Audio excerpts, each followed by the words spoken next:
कहानी की शुरुआत होती है और हमारे सामने एक होटल का दृश्य आता है। यहाँ पर हम मार्गरेट नाम के एक औरत को देखते हैं जो बहुत ही ज्यादा परेशान है। उसे समझ में नहीं आ रहा कि वो क्या करे। धीरे धीरे वो आती है अपने बेडरूम के पास। तब हम देखते हैं कि एक लड़के की लाश यहाँ पर पड़ी हुई है और इस लाश को देखने के बाद मार्गरेट परेशान हो रही है। थोड़ी देर के बाद वो अपना फोन उठाती है और कॉल करती है जैक नाम के आदमी को और उससे कहती है कि मुझे तुम्हारी मदद चाहिए। जैक कहता है कि तुम कौन हो और मेरा नंबर तुम्हें किसने दिया। मार्गरेट कहती है कि थोड़े समय पहले मेरी मुलाकात हुई थी एक आदमी से, उसने मुझे तुम्हारा नंबर दिया था और बोला था कि चाहे कैसी भी मुसीबत हो ये आदमी तुम्हें मुसीबत से निकाल सकता है। शहर के अमीर से अमीर लोग हो या फिर गरीब से गरीब, सारे इस आदमी की मदद लेते हैं। ये आदमी अपने काम में माहिर है। इन बातों को सुनने के बाद जैक कहता है कि अभी तुम कहाँ पर हो। मार्गरेट बताती है कि एक होटल में। वो रूम नंबर पूछता है और मार्गरेट को कहता है कि जितनी जल्दी हो सके मैं आ रहा हूँ, तुम जहाँ पर हो वहीं पर रहना, बिल्कुल भी किसी चीज को मत छूना। थोड़ी देर के बाद हम देखते हैं जैक को होटल में दाखिल होते हुए। वो अंदर आता है और चला जाता है कमरे के भीतर। मार्गरेट उसे देखने के बाद और भी परेशान हो जाती है और बार बार एक ही बात कहती है कि इस लड़के को मैंने नहीं मारा। वो बिस्तर पे कूद रहा था, तभी उसका पैर फिसला और वो नीचे गिर करके मर गया। जैक कहता है कि अब मैं यहाँ पर आ चुका हूँ, तुम्हें डरने की कोई भी जरूरत नहीं है। लंबी लंबी सांसें लो, सब ठीक हो जाएगा। तुम्हारी उम्र में छोटे लड़कों को पसंद करना बहुत आम बात है। तुम किसी को लेकर के आई होगी अच्छा समय बिताने के लिए और वो गिर गया, इसमें कोई भी बड़ी बात नहीं है। मार्गरेट कहती है कि ऐसी बात नहीं है, वो लड़का कोई वैश्या नहीं था, मैं ऐसी औरत नहीं हूँ, मैं यहाँ की डिस्ट्रिक्ट अटॉर्नी हूँ और मैं कभी भी ऐसी हरकत नहीं करूंगी एक होटल में। ये लड़का कमरे में आया, हम दोनों बस शराब पी रहे थे। नशे में धुत होकर के वो बिस्तर से नीचे गिर गया। जैक कहता है कि मुझे इन बातों से कोई मतलब नहीं है, मैं अपना काम करूंगा और हम दोनों अपने अपने रास्ते निकल जाएंगे, किसी को इस बारे में पता नहीं लगेगा।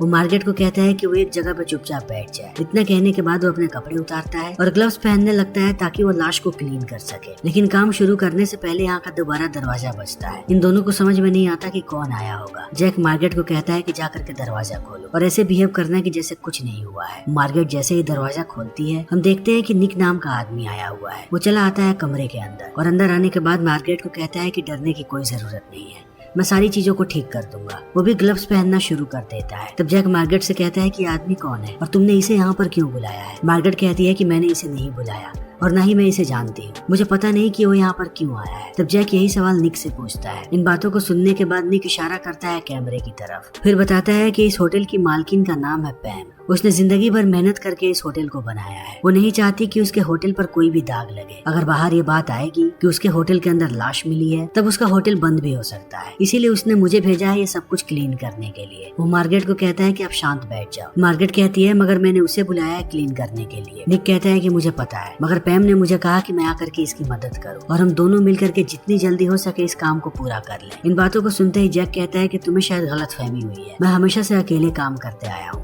और मैं अकेला ही काम करूंगा। इन दोनों के बीच अब ऐसे ही आर्गुमेंट हो रही होती है। तभी पैम कॉल करती है मार्गरेट के फोन पे। वो उससे बात करती है और कहती है कि मेरे फोन को लाउड स्पीकर पर डालो। वो दोनों को कहती है कि मुझे पता है कि तुम दोनों ही अपने काम में माहिर हो, इसीलिए मैंने तुम दोनों को चुना है इस काम के लिए। ये समय लड़ने का नहीं है, लड़ करके वक्त जाया मत करो, जितनी जल्दी हो सके काम को शुरू करो ताकि हम इस माजरे को खत्म कर पाए। जैक कहता है कि ऐसा नहीं होगा, मैं अकेला काम करता था और मैं अकेला ही काम करूंगा। जैसे ही पैम का फोन कटता है वो जाने लगता है। तब उसे मार्गरेट रोकती है और कहती है कि पैम एक खतरनाक औरत है, वो अपने होटल को बचाने के लिए कुछ भी कर सकती है, उससे पंगा मत लो। कल अगर कोई चीज ऊपर नीचे हो गई तो सीसीटीवी कैमरे में तुम्हारी तस्वीर आ चुकी है, वो तुम्हें भी फंसा सकती है। मैं एक डिस्ट्रिक्ट अटॉर्नी हूँ, ये बात मैं तुम्हें बहुत ही दावे के साथ कह सकती हूँ। इन बातों को सुनने के बाद जैक रुक जाता है और ये दोनों निश्चय करते हैं कि ये काम को निपटा करके यहाँ से निकलेंगे। सबसे पहले ये दोनों मार्गरेट के लिए कपड़े निकालते हैं। इन्हें पता था कि उसके कपड़ों पर खून लगा है। दोनों एक जैसे कपड़े लेकर के आए होते हैं। थोड़ी देर तक इन दोनों के बीच बहस चलती है कि आखिर मार्गरेट किसके कपड़े को पहनेगी। अंत में वह कपड़ा चुनती है और चली जाती है। तब जैक लग जाता है काम पे। वो एक एक चीज को साफ कर रहा है, मगर निक कुछ भी नहीं करता। वो चुपचाप बैठ करके अपने ड्रिंक को एंजॉय करने लगता है। सारा का सारा काम जैक अकेले कर रहा है। वो बार बार निक की तरफ देखता है। निक समझ जाता है कि जैक कहना चाहता है कि वो भी उसकी मदद करे। जैक कहता है कि मुझे जब यहाँ पर भेजा गया था तब मेरे पास एक ही इंस्ट्रक्शन था कि तुम जब काम करो तब मैं तुम्हें देखूं कि तुम काम ठीक से कर भी रहे हो या नहीं। जैक उसे थोड़ी देर तक घूरता है और दोबारा लग जाता है अपने काम पे। बैठे बैठे निक चारों तरफ देख रहा है। तभी उसकी नजर पड़ती है एक बैग पे। वो जैसे ही बैग खोलता है अंदर उसे बहुत सारा कोकीन मिलता है, जिसे देखने के बाद अभी इन्हें समझ में नहीं आता कि क्या हो रहा है। ये सोचने लगते हैं कि आखिर ये कोकीन कमरे में आया कैसे होगा। इस कोकीन को मार्गरेट यहाँ पर नहीं ला सकती, यानी कि जो लड़का है वो इस कोकीन को लेकर के आया था और एक लड़के के पास इतना कोकीन हो नहीं सकता। वो जरूर किसी माफिया गैंग के लिए काम कर रहा था और अगर माफिया गैंग को इस बारे में पता लगा तो वो दोनों इनके पीछे आएंगे और इनकी मुसीबत बढ़ने लगेगी। मगर ज्यादा देर तक ये लोग इस बारे में नहीं सोचते। लोग लाश को पैक करते हैं और लिफ्ट से सीधा आते हैं पार्किंग में, फिर लाश को डाल देते हैं गाड़ी के अंदर। तभी इन्हें एक और बात पता लगती है कि जिसे अब तक ये लोग लाश समझ रहे थे वो अभी भी जिंदा है। इन्हें समझ में नहीं आता कि इससे कैसे डील करें। वो गाड़ी के डिक्की को बंद करते हैं और चले आते हैं आगे। तब निक जैक को कहता है कि सबसे पहले तुम अंदर आए थे, अंदर आते ही तुम्हें उसकी नब्ज को चेक करना चाहिए था कि वो सच में मरा है या जिंदा है। जैक कहता है कि क्या तुम मुझे कच्चे खिलाड़ी समझते हो? जैसे ही मैं कमरे के अंदर आया मैंने उसकी नब्ज को चेक किया था, उसकी नब्ज नहीं चल रही थी। शायद उसने उसी कोकीन का इस्तेमाल किया है जो कमरे में पड़ा है, उसकी वजह से उसकी सांसें थोड़ी देर के लिए बंद हो गई थी। निक कहता है कि ऐसा नहीं होता, दुनिया में कोई भी ऐसा कोकीन नहीं है। तब जैक उसे कहता है कि तुम भी तो कमरे के अंदर आए थे, तुम भी मेरी तरह एक फिक्सर हो, तुम्हें आकर के पहले चेक करना चाहिए था उसके नब्ज को। ये दोनों ऐसे ही झगड़ते रहते हैं। तभी इन्हें पैम का संदेश मिलता है। संदेश पढ़ करके इन्हें पता लगता है कि पैम को पता है कि कमरे में कोकीन भी था। इन दोनों को कहती है कि अब ये तुम दोनों की जिम्मेदारी है, जिसका कोकीन है कोकीन उसे वापस करो। मैं नहीं चाहती कि गुंडे मेरे होटल तक आए, अगर कोई भी मेरे होटल तक आया तो मुसीबत बढ़ सकती है। इन दोनों को समझ में नहीं आ रहा कि ये क्या करे। अभी इनकी सबसे बड़ी मुसीबत वो लड़का है जो डिक्की के अंदर है। जैक कहता है कि मेरे पास एक आइडिया है, मैं एक डॉक्टर को जानता हूँ, हम सबसे पहले इस लड़के को लेकर के चलते हैं उस डॉक्टर के पास ताकि वो उसे ठीक करे, तब हमें आगे की बात पता लग जाएगी। इन बातों को सुनते ही निक कहता है कि मेरे पास भी एक डॉक्टर है, हम इसे मेरे डॉक्टर के पास लेकर के चलते हैं। जैक कहता है कि तुम्हारे डॉक्टर की बात कहाँ से आ गई? आइडिया मेरे डॉक्टर का है, हम उसी के पास जा रहे हैं क्योंकि ये गाड़ी भी मेरी है। इतना कहने के बाद वो जैसे ही अपनी डॉक्टर को कॉल लगाता है उसका कॉल नहीं लगता। तब निक हंसने लगता है और कहता है कि मैं जैसा कहता हूँ ऐसा करो, चाइना टाउन चलो, मेरी डॉक्टर तुम्हें वहीं पर मिलेगी, वो एक शानदार डॉक्टर है। ये लोग जाने लगते हैं। जैक कहता है कि मुझे लगभग सारी बातें समझ में आ चुकी है। जिनका यह कोकीन है वो कोई बहुत ही बड़ा माफिया गैंग है, शायद उनके खिलाफ कोई ना कोई केस लड़ रही होगी मार्गरेट, क्योंकि मार्गरेट डिस्ट्रिक्ट अटॉर्नी है और ये बात उन्हें पता है। तब उन लोगों ने मार्गरेट को फंसाने के लिए इस बच्चे को भेजा, क्योंकि उन्हें पता था कि मार्गरेट की कमजोरी क्या है, उसे जवान लड़के पसंद है। और यहाँ से सारी चीजें खराब हो गई। जितनी जल्दी हो सके मुझे इन सारी चीजों को फिक्स करना पड़ेगा कि बात मार्गरेट तक ना पहुँचे और ना ही पैम तक। बातें करते हुए ये लोग पहुँच जाते हैं चाइना टाउन। तब निक आता है बाहर, वो दरवाजा खटखटाता है तो उसकी डॉक्टर दरवाजा नहीं खोलती। तब वो चिल्ला करके कहता है कि मैं आज रात तुम्हारे साथ सोने नहीं आया हूँ, मुझे बस तुम्हारी जरूरत है, मेरे पास एक केस है। इस बात को सुनने के बाद वो नीचे आती है। इस डॉक्टर का नाम है जून। तभी यहाँ पर जैक भी आ जाता है और जून को कहता है कि तुम मेरा फोन क्यों नहीं उठा रही थी। तब हमें समझ में आता है कि इन दोनों की डॉक्टर एक ही है। जून कहती है कि मुझे तुम दोनों से बात नहीं करना, जल्दी बताओ कि बात क्या है। तब ये लोग डिक्की खोल करके उस लड़के को दिखाते हैं, फिर उठा करके लाते हैं अंदर। जैक कहता है कि जब मैंने इसके नब्ज को चेक किया था तब नब्ज बंद हो गई थी, मगर दोबारा ये जिंदा कैसे हो गया मुझे पता नहीं। जून उसे चेक करना शुरू कर देती है और कहती है कि इसने 2 ड्रग्स को मिक्स करके लिया है, इसीलिए उसका रिएक्शन हो रहा है। इसकी सांसें थोड़ी देर के लिए बंद हो गई थी, मगर अब ये जिंदा हो गया है। इन बातों को सुनने के बाद जैक निक को कहता है कि सुन लो इसकी बात, मैं यही बोल रहा था, यानी कि मैं सच था। तब ये दोनों फिर से आर्गुमेंट करने लगते हैं। तब जून इन दोनों को कहती है कि तुम दोनों के दोनों अभी के अभी बाहर जाओ, मुझे काम करने दो। ये दोनों चले आते हैं बाहर। बाहर आने के बाद निक तारीफ करता है जून की, कहता है कि वो एक कमाल की डॉक्टर है, उसने झट से पता लगा लिया कि क्या चल रहा है। वो जैक की तरफ देख करके कहता है कि तुम उससे कब मिले? वो कहता है कि बहुत पहले, जब मैंने अपना पहला काम किया था तब एक आदमी मेरे से बुरी तरीके से घायल हो गया, जिसे मैं घायल करना नहीं चाहता था। उसी दौरान मेरी जून से मुलाकात हुई, तब से हम साथ काम कर रहे हैं। वो निक से पूछता है कि तुम कैसे मिले? निक बताता है कि एक बार मैं बहुत ही बुरी तरीके से घायल था, तब उसने मेरी जान बचाई थी। जैक कहता है कि लास्ट ईयर भी मैंने देखा था तुम्हें जून के साथ, उस समय भी तुम घायल थे, तुम्हें बहुत चोट लगती रहती है। निक इन बातों को सुनने के बाद कुछ नहीं बोलता, थोड़ी देर रुकता है और कहता है कि जून सच में कमाल है। मुझे अब तक लग रहा था कि वो सिर्फ मेरे लिए काम करती है, लेकिन वो तुम्हारे लिए भी काम करती है और उसके साथ साथ वो हम दोनों के साथ सो भी रही है। इन बातों को सुनने के बाद जैक उसे घूर करके देखता है। तब निक समझ जाता है कि जैक जून के साथ नहीं सोता, जून सिर्फ उसके साथ सो रही है। अभी इनकी बातें चली रही होती है, तभी वो लड़का भागना शुरू कर देता है। उसने सिर्फ अंडरवेयर पहन रखा है। उसे भागता हुआ देखने के बाद ये लोग भी उसके पीछे भागना शुरू कर देते हैं। वो आगे आगे भाग रहा है और ये लोग कार लेकर के पीछे पीछे भाग रहे हैं। थोड़ी देर के बाद वो लड़का घुस जाता है एक मॉल में। इस चीज को देखने के बाद निक गाड़ी से उतर करके उसके पीछे भागता है और दूसरी तरफ से जैक रास्ते को देख रहा है कि वो कब बाहर निकलेगा मॉल से। जैसे ही वो लड़का बाहर आता है, जैक उसके सामने कार लेकर के आ जाता है। जैक की गाड़ी बहुत ही ज्यादा तेजी में थी। वो लड़का आ जाता है गाड़ी के ऊपर, मगर टकराने के बाद अभी भी वो जिंदा है। निक भी इस चीज को देखता है। उसे खुशी होती है कि उस लड़के को कुछ नहीं हुआ, मगर अभी भी वो लड़का बहुत ही तेजी से भाग रहा है। ये सब कुछ उस ड्रग का असर है, जिसके कारण उसके शरीर में इतनी ज्यादा फुर्ती आ चुकी है। ये लोग दोबारा दोबारा उसका पीछा करना शुरू कर देते हैं। इनके बीच बहुत देर तक चूहे बिल्ली का खेल चलता है, मगर एक वक्त के बाद निक पकड़ लेता है उसे और बालों से खींच करके लाता है गाड़ी के अंदर। तब ये दोनों पहुंचते हैं दोबारा जून के पास और दरवाजा खटखटाते हैं। जून ऊपर से आकर के कहती है कि अब मैं दरवाजा नहीं खोलूंगी। वो दवाइयों का एक डब्बा फेंकती है नीचे और कहती है कि अगले 6 दिन में ये ठीक हो जाएगा और तुम दोनों दोबारा मुझे अब दिख भी मत जाना। ये लोग यहाँ से निकल जाते हैं, मगर इन्हें समझ में नहीं आ रहा कि अब इनका अगला प्लान क्या होना चाहिए। ये लोग गाड़ी को रोकते हैं और बाहर चले आते हैं। जैक कहता है कि हम इसे ऐसे लेकर के नहीं घूम सकते, हमें पहले एक जगह पे रुकना पड़ेगा, तब हम बात कर पाएंगे इस लड़के से, वही हमें बता पाएगा कि आखिर माजरा है क्या। जैक निक को कहता है कि हम इसे तुम्हारे घर पे लेकर के चलते हैं। निक जैक की तरफ देखता है और कहता है कि अपना घटिया प्लान अपने पास रखो। मार्गरेट के एक जोड़ी कपड़े अभी भी गाड़ी में पड़े हुए हैं, उस कपड़े को हम इसे पहनाते हैं और लेकर के चलते हैं एक मोटेल में। जैक कहता है कि ठीक है।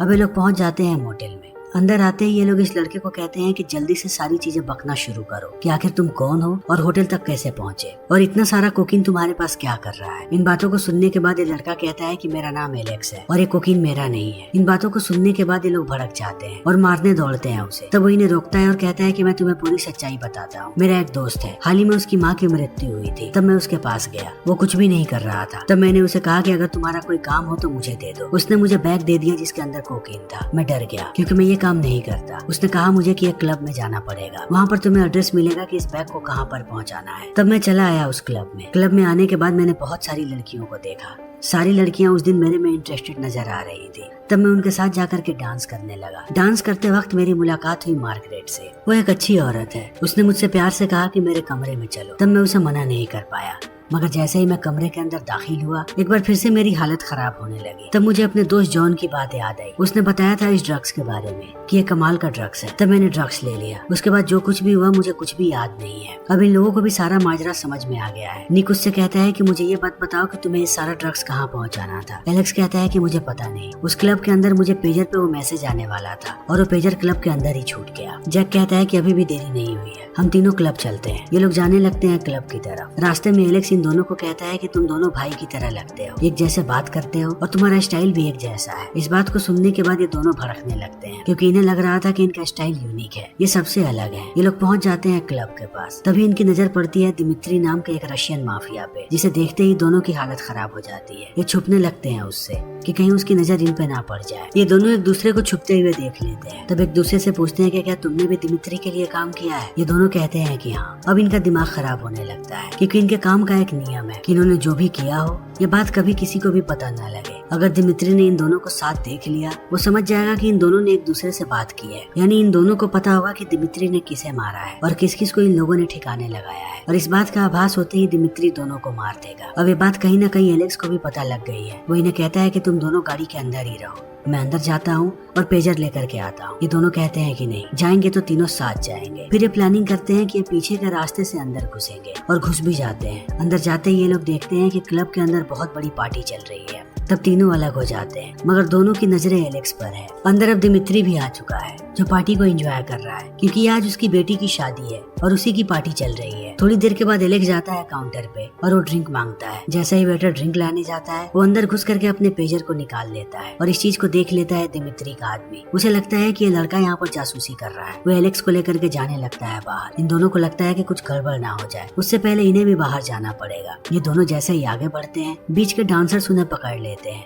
ये रशियन फोक पे डांस कर रहे हैं और अपने साथ इन दोनों को भी नचवाने लगते हैं। देखते ही देखते ये दोनों पहुंचते हैं सेंटर में और दिमित्री इन दोनों को देख लेता है। अब इन दोनों की हालत खराब हो रही है कि कहीं उसे शक न हो जाए कि ये दोनों एक साथ काम कर रहे हैं। इस चीज से बचने के लिए दोनों बंदूकें निकालते हैं और एक दूसरे पर तान करके गालियां बकना शुरू कर देते हैं। ये ऐसे रिएक्ट करते हैं जैसे ये पहली बार एक दूसरे से मिल रहे हैं और एक दूसरे को बिल्कुल भी पसंद नहीं करते। इन चीजों को देखने के बाद दिमित्री आगे आता है और दोनों को शांत करवाता है। उनकी बंदूकें लेने के बाद माफी मांगता है अपनी बेटी से कि उसकी शादी के पार्टी में ऐसा नहीं होना चाहिए था। तभी दिमित्री के आदमी आगे आने लगते हैं। दिमित्री सबको रोकता है और कहता है कि ये मेरे लिए काम किया करते थे, इन्हें मारने की जरूरत नहीं है। वो इनकी बंदूकों को टेबल पर रखता है और कहता है कि मेरी पार्टी में तुम लोग बंदूक लेकर के आए कैसे। तब निक कहता है कि वो सब ठीक है लेकिन आप इस वाहियात आदमी के साथ भी काम करते थे। कौन है ये वाहियात आदमी? मैं इसकी शक्ल भी नहीं देखना चाहता। इस बात को सुनने के बाद अब जैक भी गुस्सा हो जाता है और ये दोनों फिर से लड़ना शुरू कर देते हैं। जैक एक दमदार पंच मारता है निक को। दिमित्री दोनों को दोबारा रोकता है और कहता है कि तुम दोनों शायद एक ही तरीके का काम करते हो। तब वे फिर लड़ने लगते हैं और कहते हैं कि मैं इससे बेहतर हूँ, मैं इसके जैसा काम नहीं करता। थोड़ी देर के बाद निक यहाँ से निकल जाता है। तब जैक दिमित्री से कहता है कि मैं भी निकलता हूँ यहाँ से,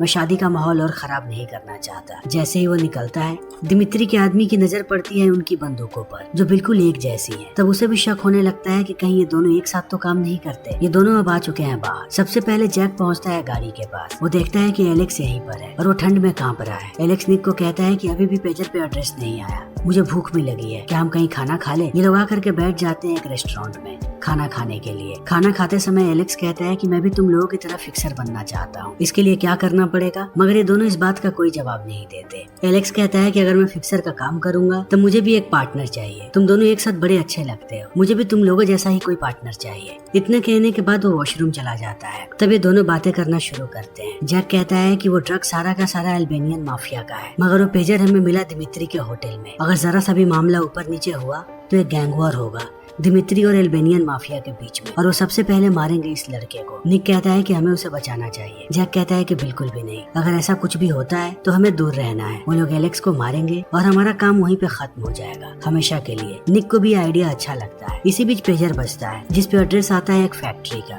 ये तीनों पहुंच जाते हैं फैक्ट्री के पास। एलेक्स को लग रहा था कि ये दोनों भी उसके साथ जाएंगे, मगर ये लोग कहते हैं कि इस काम को तुम्हें अकेला ही करना है। वो गाड़ी से उतरते समय इन्हें कहता है कि क्या तुम लोग मेरा इंतजार करोगे, मैं इस पैकेट को पहुंचा करके आता हूँ। वो चला जाता है फैक्ट्री के अंदर। तभी थोड़ी देर के बाद यहाँ पर एल्बेनियन माफिया का एक बहुत ही बड़ा ग्रुप आता है। इसी बीच यहाँ पर दिमित्री के 3 गुंडे आते हैं और अंधाधुन इन पर गोलियां चलाना शुरू कर देते हैं। गोलियों से बचने के लिए लोग गाड़ी को रिवर्स करते हैं, फिर गाड़ी से बाहर आ जाते हैं और डिक्की से हथियारों को निकाल करके गोलियां चलाना शुरू करते हैं। 3 गुंडे आए थे और तीनों को इन लोगों ने मार दिया है। अब इन्हें चिंता हो रही है कि एलेक्स अंदर अकेला है, एल्बेनियंस कहीं उसे भी ना मार दे। जैसे ही वो लोग फैक्ट्री के अंदर दाखिल होते हैं, उन्हें हर तरफ सिर्फ और सिर्फ लाशें नजर आती है। ये समझ जाते हैं कि दिमित्री के गुंडे और एल्बेनियन माफिया के बीच लड़ाई हुई है और इस लड़ाई में सारे मारे गए। अब इन्हें कैसे भी एलेक्स को ढूंढना है। थोड़ी देर के बाद एलेक्स एक डिक्की से बाहर आता है ड्रग्स को लेकर के। वो कहता है कि मेरे अंदर आते ही गोलियां चलने लगी, तब मैं घुस गया डिक्की के अंदर। जैक एलेक्स को कहता है कि ड्रग्स को लाशों के पास रख दो। वो जैसे ही नीचे झुकता है, जैक अपनी बंदूक निकाल लेता है ताकि एलेक्स को मार करके माजरा खत्म कर दे। तब निक भी अपनी बंदूक निकालता है कि अगर जैक ने एलेक्स को नहीं मारा तो इन दोनों को मार देगा। मगर जैक मारना नहीं चाहता है एलेक्स को। वो जानता है कि एलेक्स बस एक मासूम बच्चा है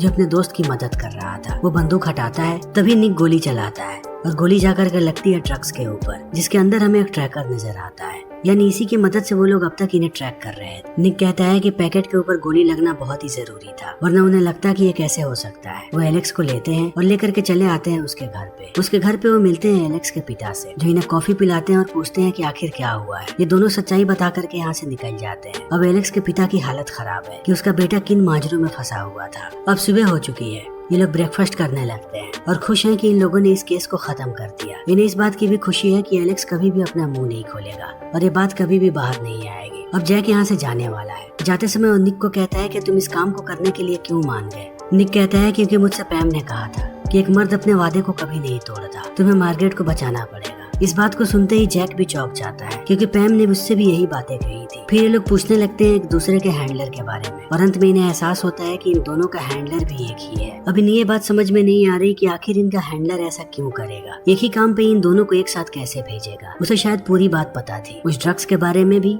और लड़के के बारे में, और ये बात भी पता थी कि रशियन माफिया और एल्बेनियन माफिया के बीच युद्ध होने वाला है। यहाँ पर इन्हें पूरी बात समझ में आती है कि इनका हैंडलर चाहता था कि ये दोनों मारे जाए उस फैक्ट्री के अंदर जा करके, क्योंकि ये माफिया किसी को भी जिंदा नहीं छोड़ते। तभी ये देखते हैं कि पूरा का पूरा रेस्टोरेंट खाली है और इनकी नजर पड़ती है बाहर चारों तरफ लोग भरे पड़े हैं बंदूकों के साथ। ये छुपते हैं और इन्हें समझ में आ चुका है कि इनका हैंडलर इन्हें मरवाना चाहता है। ये लंबी सांसें लेते हैं और अपने बंदूक को निकाल करके गोलियां चलाना शुरू कर देते हैं इन सारे लोगों को मारने के लिए। फिर यहीं पर ये फिल्म यहीं पर खत्म हो जाती है।